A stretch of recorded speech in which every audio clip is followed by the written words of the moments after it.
Hello friends, स्वागत है academic zone पे। तो आज हम दिसंबर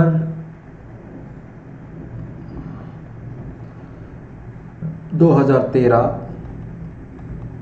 पेपर 2 एंड पार्ट 2 यानी मेडिवल की बात करेंगे आज हम। इसी तरह हम आगे बढ़ रहे हैं, बढ़ते रहेंगे। अल बेरूनी आपको पता है, अल बेरूनी ने एक किताब लिखी थी, किताबुल हिंद।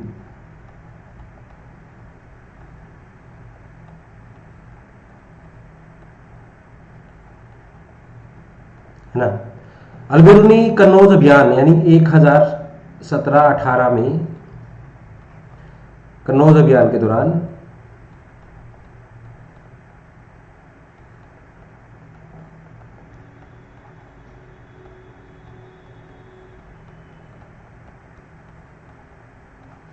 गजनवी के साथ भारत आया।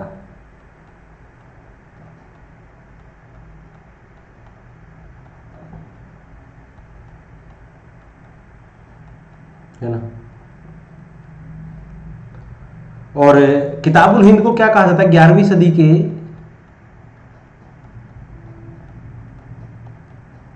भारतीय सामाजिक इतिहास का दर्पण।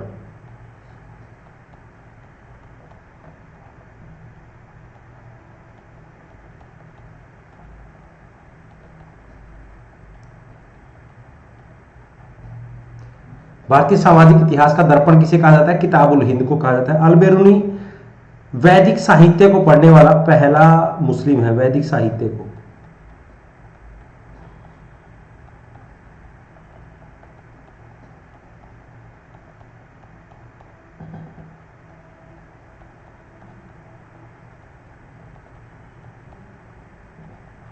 है ना। इसने क्या बताया? पंडितों को, ब्राह्मणों को अरस्तु के समान विद्वान बताया।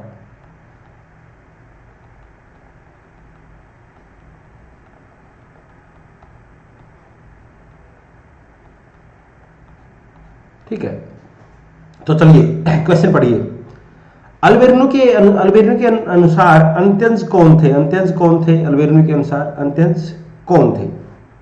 तो अल बेरूनी के अनुसार जो शूद्रों से भी निम्न जो लोग हैं, भिन्न शूद्रों से भी निम्न, है ना। तो हमारे जो समाज में 4 वर्ण थे मेनली: ब्राह्मण, क्षत्रिय, वैश्य व शूद्र, जिसका जिक्र कहां पर है? ऋग्वेद के पुरुष सूक्त में।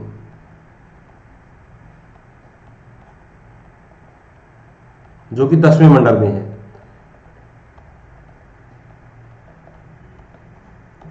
जो सबसे अंत में जोड़ा गया था।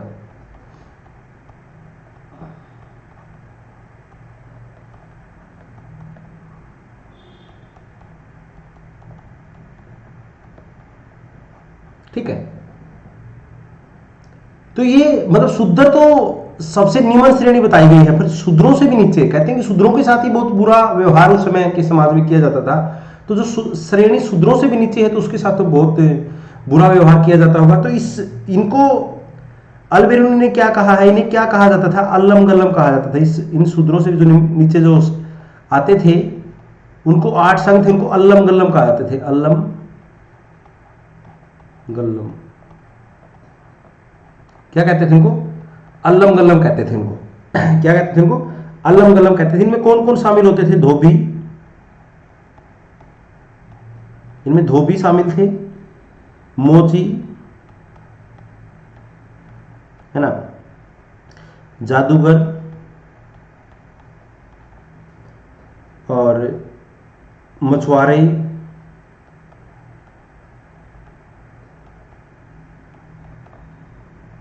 जुलाहे, शिकारी, ये आदि इसमें आते थे, आदि इसमें शामिल थे। ठीक है, और इनसे भी बिल्कुल नीचे कौन आते थे? इनसे भी नीचे कौन आते थे अल्लम गल्लम में? उनमें हादी, डोम,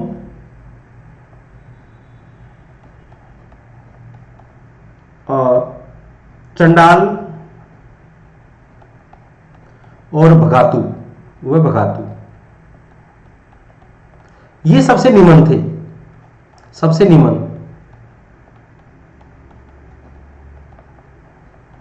इनको तो सबसे निम्न श्रेणी का समझा जाता था। ये भी अंत्यज में आते थे, लेकिन अंत्यज में भी सबसे निम्न कौन थे? हादी, डोम, चंडाल और भगातु, जिनको अल्लम गल्लम कहा जाता था। ठीक है, तो ये आपके साथ आपका क्वेश्चन हुआ पहला। तो हमारा उत्तर है शूद्रों से भी निम्न जो श्रेणी के लोग थे। ये हलवीरी नहीं है, ये इलबरी है। इलबरी शासक जिसने सल्तनत में सिजदा, पैबोस और नवरोज का त्योहार, सिजदा पैबोस क्या करते? सिजदा पैबोस ये दरबार में सलाम ठोकने का कह सकते हैं, सलाम ठोकना,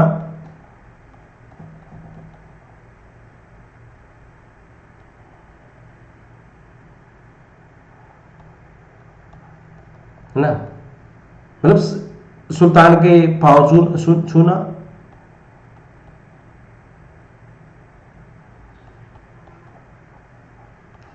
पांव चूमना। ये दरबार में, और ये नवरोज ये 19 दिन मनाया जाने वाला त्योहार था।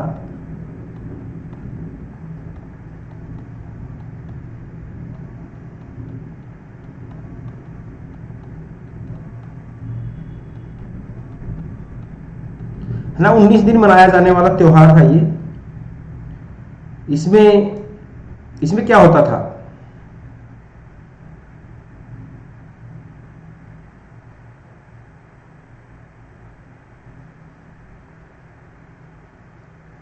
इसमें क्या होता था? इसमें 19 दिन तक के त्योहार को मनाया जाता था। ये सारी जो परंपराएं थी कौन सी थी? ये सारी फारस, ईरान की परंपरा थी। ये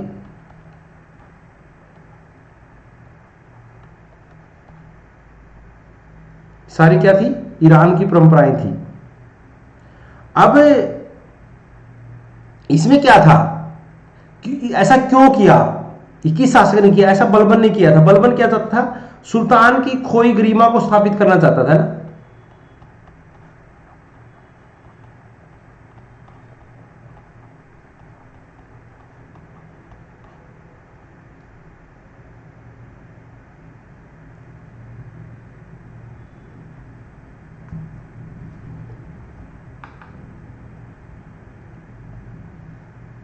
सुल्तान की खोई गरिमा को प्राप्त करना चाहता था। सुल्तान की जो खोई गरिमा को फिर से प्राप्त करना चाहता था।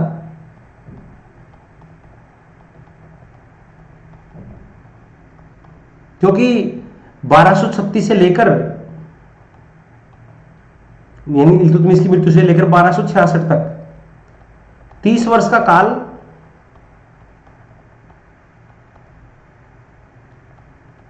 संघर्ष का काल रहा था।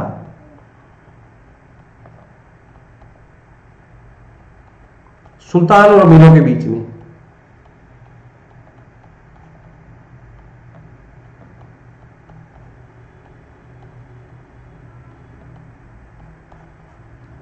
सुल्तान और अमीरों के बीच में एक संघर्ष का काल ये रहा था। तो इसको दोबारा, तो बलबन ने क्या कहा कि बलबन ने कहा कि मैं तो अफरासियाब वंश से हूं। अफरासियाब वंश जो फिरदौसी के शाहनामा में लिखा गया है, फिरदौसी के शाहनामा में वर्णित है।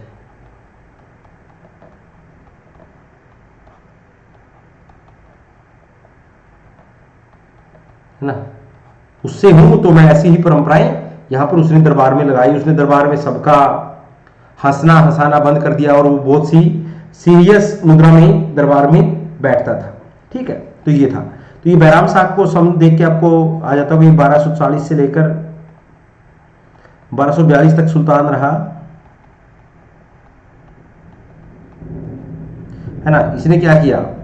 इस 1240 से लेकर 1242 तक सुल्तान, और इसके समय नायब का पद सर्जित हुआ, नायब का पद बना।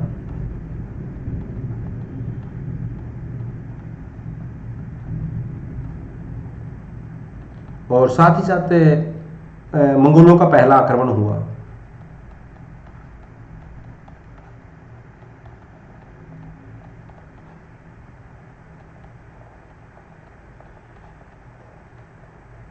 है ना, 1241 में। तो इसका उत्तर हमारा बलबन होगा।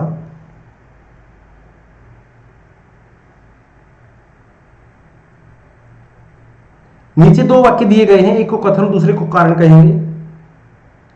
तुर्कों ने भवनों पर हिंदू शैली के अनुसार मानवीय व पशु आकृतियों को अंकित करने की परंपरा का अनुसरण नहीं किया, क्योंकि ऐसा करना इस्लाम में मना था।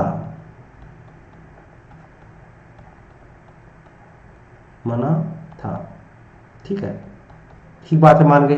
दूसरा क्या कहते हैं, ये बात सत्य है बिल्कुल। उन्होंने ज्यामितीय व फूल पत्तियों की आकृतियों फलक पर कुरान की आयतों को अंकित करवाया। इनको क्या कहते थे, कुरान की आयतों को जब अंकित करवाया जाता था, इस शैली को क्या कहते थे, इस शैली को अरबसक या कुफरी शैली कहते थे।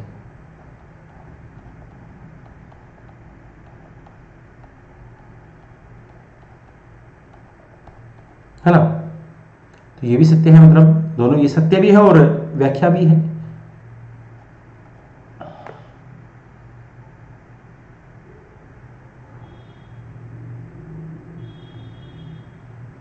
किताब है, उनको मिलाना है। अदाबुल हर्ब व सुजात, अदाबुल हर्ब व सुजात जो फक्रे मुदबिर ने किताब लिखी थी, है ना। फक्रे मुदबिर किसके समय के थे, ये फक्रे मुदबिर कुतुबुद्दीन ऐबक के समय के थे ये।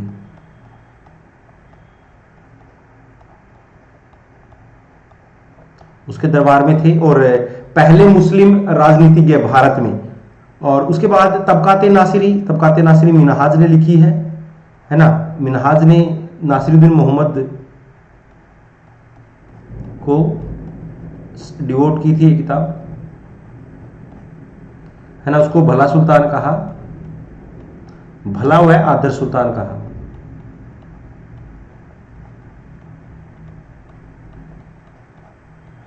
है ना, ये कहां तक की जानकारी देती है, 1260 तक की जानकारी देती है।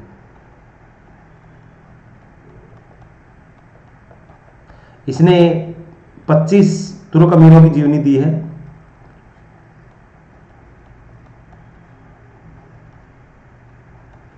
ना, जो इल्तुतमिश के अमीर थे। 25 तुर्क अमीरों की जीवनी, संजर की जीवनी सबसे पहले है। संजर सबसे पहले था, संजर की सबसे पहले।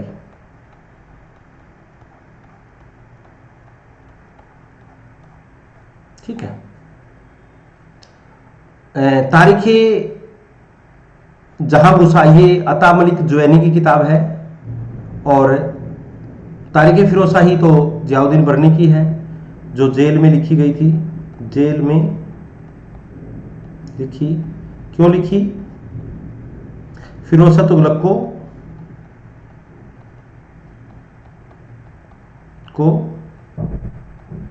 खुश करने के लिए।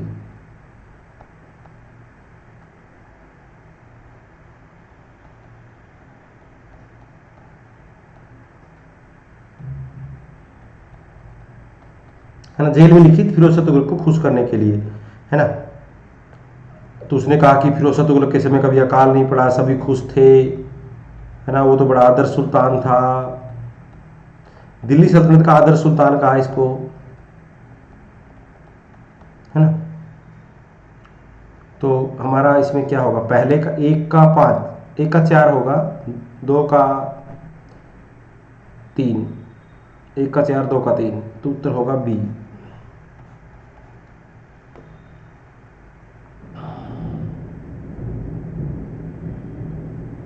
तो ये बताना है, ये टर्मिनोलॉजी इसको मैच करना है। इक्ताए तमलीक क्या होती थी, वंशीय एकता होती थी। इक्ताए तमलीक होती थी वंशीय एकता, है ना। इक्ता को वंशानुगत किसने किया, इक्ता को वंशानुगत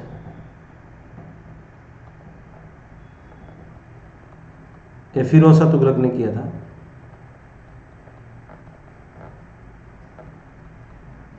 और इक्ता की शुरुआत की थी, इक्ता की शुरुआत व्यवस्था के रूप में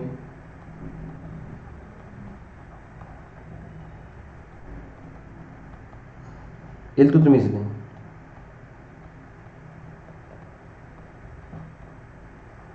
है ना। किसने की थी? इल्तुतमिश ने की थी। और छोटी किताबों को किसने समाप्त किया?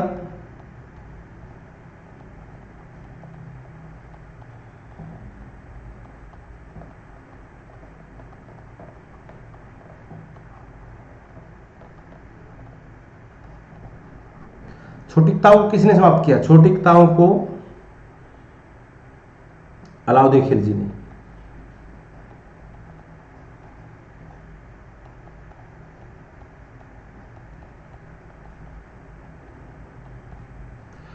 मजलिस खलवत, मजलिस खलवत जहां पर राजा अपने उच्च अधिकारी, सुल्तान अपने, सुल्तान राजा नहीं लिखेंगे, सुल्तान लिखेंगे,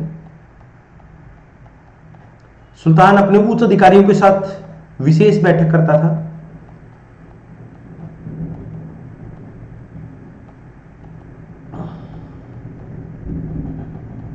है ना, विशेष बैठक करता था। ठीक है। मसूल क्या होता था? प्रांत से कुल आय, प्रांत से प्राप्त कुल आय को मसूल बोलते थे।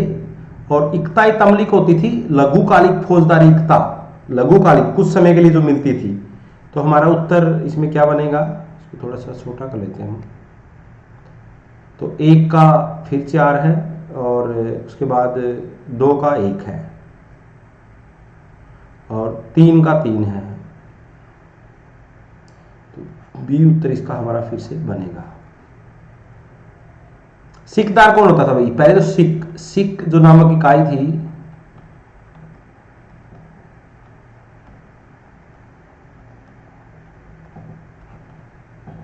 की शुरुआत किसने की थी? बलबन ने की थी। किसने की थी? बलबन ने की थी 1279 में। और सिकदार कौन होता? परगना स्तर का सैन्य अधिकारी होता, परगना स्तर पर सैन्य अधिकारी होता था ये। ठीक है, सिकदार परगना स्तर पर सैन्य अधिकारी होता था। ठीक है।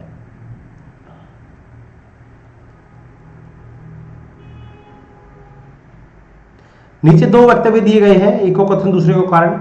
मध्यकालीन भक्ति आंदोलन बौद्ध और जैन मत के मानने वाले को हिंदू धर्म से जोड़ने में सफल रहे। क्यों सफल रहे? क्योंकि उनके द्वारा अनेक सुधार किए गए, है ना, अनेक सुधार किए गए।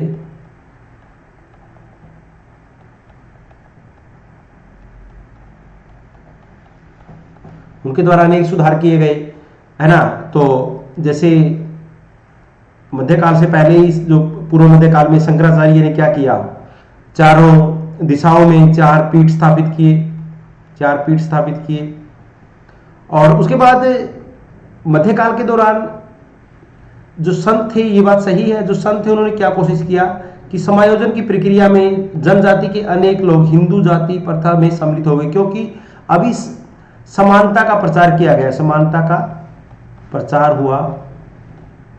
क्योंकि जो रामानंद जैसे जो संत थे वो कहते थे कि वो किसी तरह की जाति में विश्वास नहीं करते। वो कहते थे कि जाति पाति कुछ है ना कोई, जो हरि को भजे सो हरि का होई। इसके अलावा सभी संतों ने कोशिश किया कि महिला उत्थान के लिए काम किया और स्थानीय भाषाओं में अपना संदेश लोगों तक पहुंचाया। मतलब लोगों की, क्योंकि जैन और बौद्ध क्यों सफल हुए थे, या कोई भी धर्म क्यों सफल होता है? जो वहां पर पहले एग्जिस्टिंग जो धर्म होता है उसमें कमियां होती हैं और हमारे पास बेटर स्कीम होती है किसी को देने के लिए, तो उसी पर हम सफल होते हैं। तो ये चीज उनके पास, अब उन्होंने अपनी दुकान को फिर से चलाने के लिए किया। तो ये दोनों कांड कथन सही है, कथन दोनों कांड और कथन सही है और ये व्याख्या भी है। शेख नूरुद्दीन ने क्या किया? शेख नूरुद्दीन कौन थे? शेख नूरुद्दीन ने ऋषि सिलसिले की स्थापना की थी।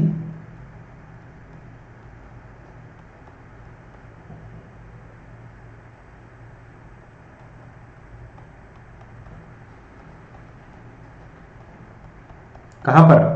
कश्मीर में, है ना। ये बात ध्यान में रखना। अजमेर में चिश्ती सिलसिला, मोइनुद्दीन चिश्ती।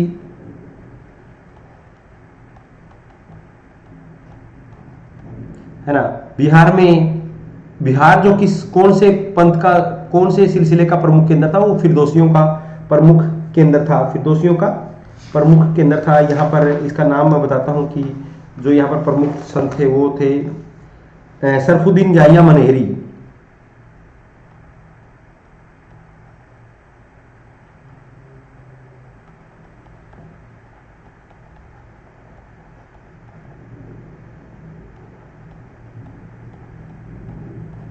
ठीक है, और उसके बाद बाउद्दीन जकारिया, सूरावर्दी मुल्तान में सूरावर्दी थे, बाउद्दीन जकारिया इसका था। ठीक है,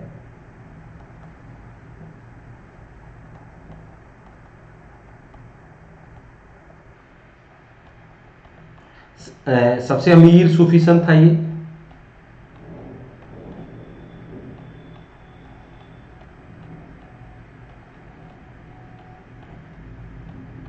है ना, इल्तुतमिश ने इसको क्या दिया था, इल्तुतमिश ने शेख उल इस्लाम की उपाधि दी थी, शेख उल इस्लाम की उपाधि।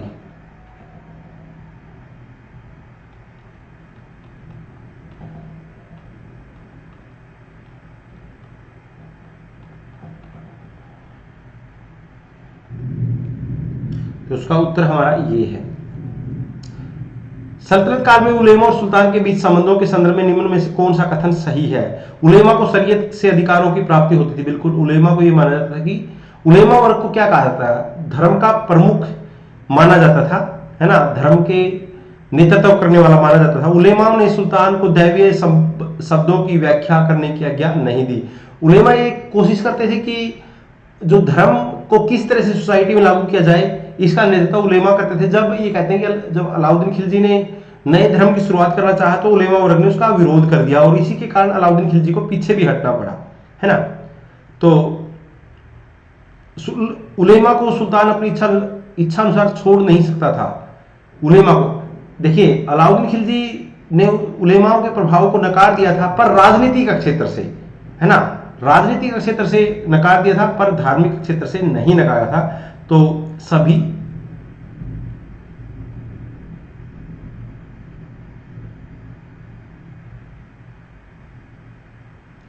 सल्तनत काल में उलेमा के बीच जो संदर्भ में कौन सा कथन सही है?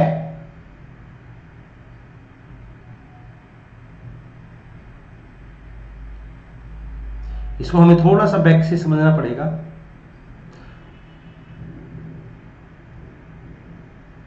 हाँ, देखिए, चलो इस क्वेश्चन नंबर 9 को देखते हैं। सल्तनत काल में उलेमा और सुल्तान के बीच संबंधों के संदर्भ में निम्न में से कौन सा कथन सही है? उलेमा को शरीयत से अधिकारों की प्राप्ति होती थी। ऐसा कुछ नहीं है, किसी को शरीयत के उससे किसी तरह के अधिकार की प्राप्ति नहीं होती थी। शरीयत किसी को इस तरह का कार्य अधिकार नहीं देता कि कोई वर्ग जाके उसकी व्याख्या करे, ऐसा नहीं। उलेमा ने सुल्तान को दैवीय शब्दों की व्याख्या करने की आज्ञा दी। उलेमा ने सुल्तान को ना, ऐसा भी कुछ नहीं हुआ। उलेमा को सुल्तान अपनी इच्छा अनुसार छोड़ नहीं सकता था, बिल्कुल छोड़ सकता था। अलाउद्दीन खिलजी ने छोड़ दिया था, उसने उनके प्रभाव को नकार दिया था। तो इनमें से ऊपर वालों में से कोई भी सही नहीं है ना, कोई भी सही नहीं है। तो उत्तर हमारा डी होगा। उस विदेशी यात्री का पहचान कीजिए जो बहमनी साम्राज्य का उन्होंने वृत्तांत दिया है। तो निकितिन ने दिया है। निकितिन 1470 में बहमनी आए थे ना, बहमनी आए। तो उसके बाद रालफिच 1583 में, किसके समय में? अकबर के समय आए थे। और निकोलो कोंटी 1420-22 किसके समय आए थे? देवराय प्रथम के समय, है ना। तो ये विजयनगर आने वाला पहला यूरोपियन यात्री था निकोलो कोंटी, विजयनगर आने वाला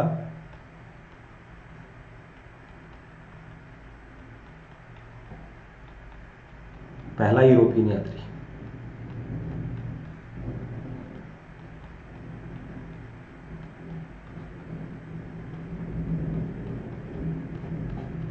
ठीक है। और उसके बाद जो नुनीज है ये अच्युत देव राय के समय 1535 में आया, अच्युत देव राय के समय।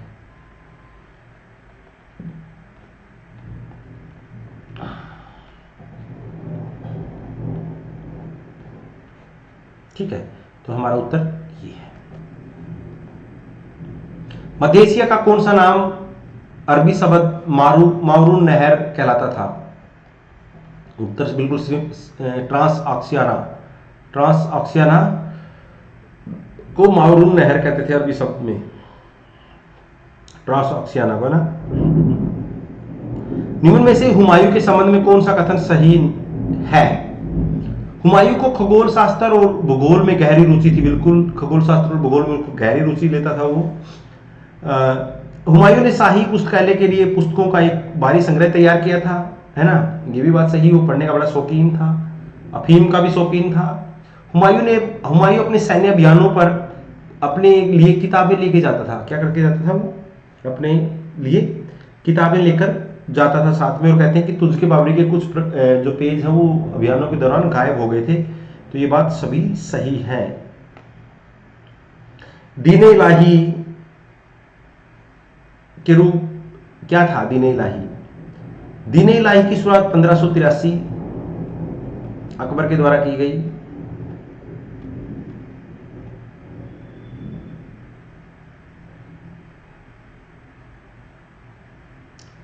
कब की गई? अकबर 1582, सॉरी,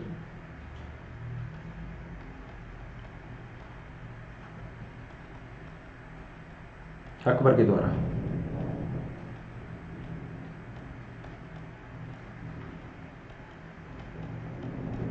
है ना। ये विषव समरसत्ता के सिद्धांत को दोहराना इसका वो था, है ना। विषव समरसत्ता मतलब इसमें क्या था कि सभी धर्मों का समावेश अकबर चाहता, सभी धर्मों का समावेश।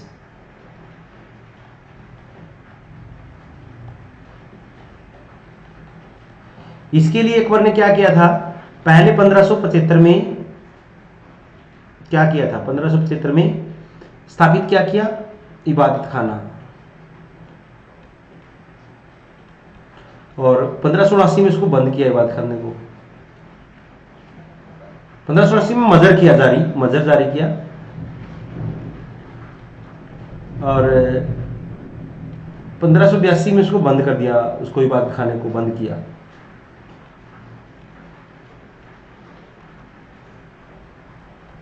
ठीक है, ये बात आप मान के चलिए। ठीक है, तो इसका उद्देश्य क्या था? सभी को बुलाया, अपने हिंदुओं को बुलाया, बौद्ध को बुलाया, जैन को बुलाया, ईसाइयों को बुलाया, मुस्लिम को बुलाया, सबसे चर्चा की। और बाद में जो उनसे जो फीडबैक उसको लगा उसके हिसाब से उसने ये ऐसा कुछ सिद्धांत लिखे, पर ये चल नहीं पाया। समिति ने इसको क्या कहा है? अकबर की मूर्खता का स्मारक, मूर्खता का स्मारक।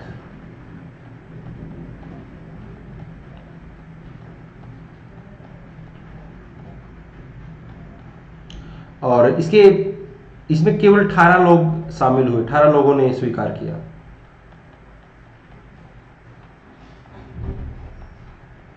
अठारह लोगों ने स्वीकार किया। और हिंदू में केवल बिरबल,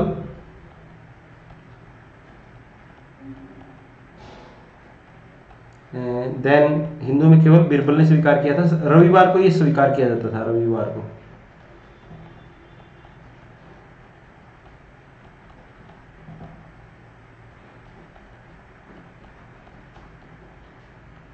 ठीक है,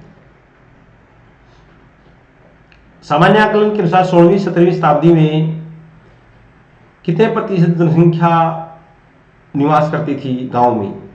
तो 16वीं-17वीं शताब्दी में भारत में 85% लोग गांव में निवास करते थे, ऐसा मोरलैंड कहता है, मोरलैंड की स्टडी के अनुसार, है ना। तो इस समय पॉपुलेशन 10 करोड़ थी।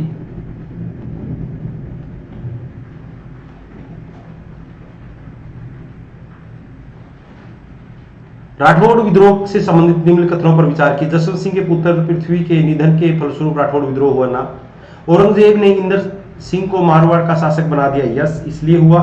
एक तो कारण ये था, और दूसरा था राणा हांडा जो है को विद्रोह में राठौड़ और मेवाड़ के राजा का समर्थन प्राप्त है, ये भी बात सही है।